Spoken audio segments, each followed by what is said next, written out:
I have a couple stories here from buyintocomics.com about the Marvels.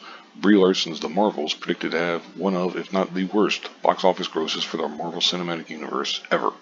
This is coming from Box Office Pro. They shared their projections for the Marvels, claiming the film will only gross between 50 and 75 million in its domestic opening weekend, and that it'll be between 121 and 189 total, basically, which sounds extremely low to me. I mean, I think it'll be maybe a little more on the higher end of those projections, but at the same time, I have no reason to distrust these guys. I don't really know a whole lot about them, to be honest.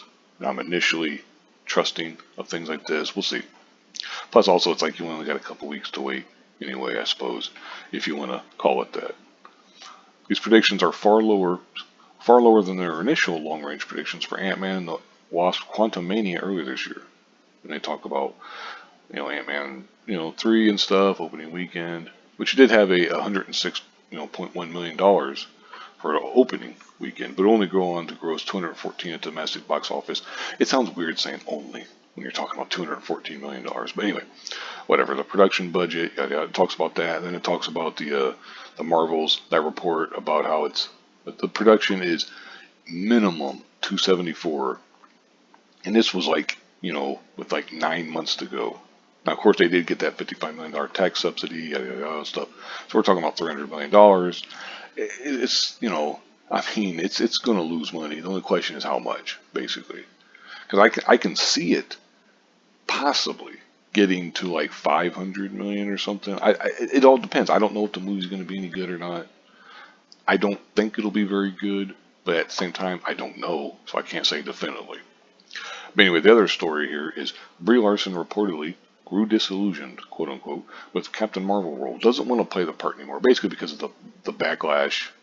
And it has to do with the fact of she's given interviews on the red carpet where she had, kind of awkwardly talked about, well, if they even want me back and blah, blah, blah, and all this kind of stuff and yada, yada, yada. I've heard rumors that Brie doesn't like the young woman playing Ms. Marvel and stuff, that she thought that the movie should be more about her. I don't know if any of that's true, because it's like, it wouldn't be surprising. But at the same time, it's like, people gossip and they talk all the time. So it's hard to say, But anyway, they did talk about this, that, and the other, various reasons. I could see her not wanting to play the role very long because she did get a lot of flack for it. Well deserved, in my opinion, because nothing to do with she's unlikable on the red carpet and that kind of stuff. I'm talking about just in terms of the movie. Her character is written in such a way, or movies, because technically she's been in multiple movies at this point, but only one solo movie, regardless.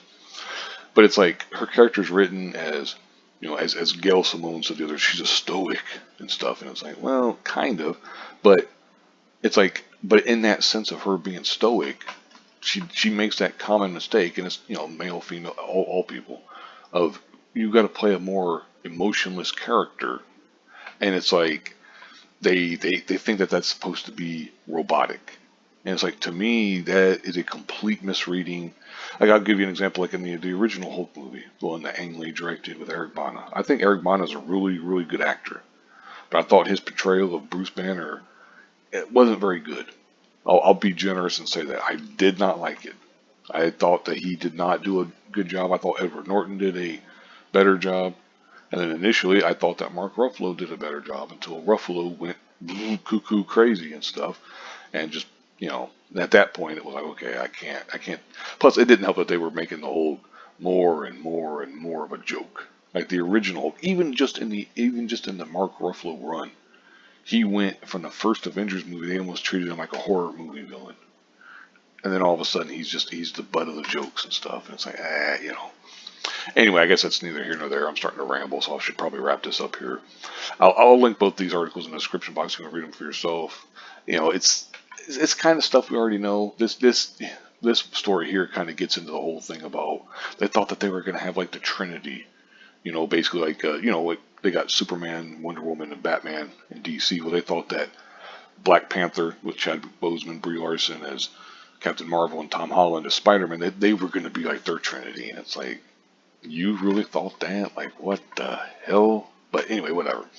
Like I said, I'll go ahead and link these in the description box. You can read them for yourself. Thank you very much for watching, and have a good one.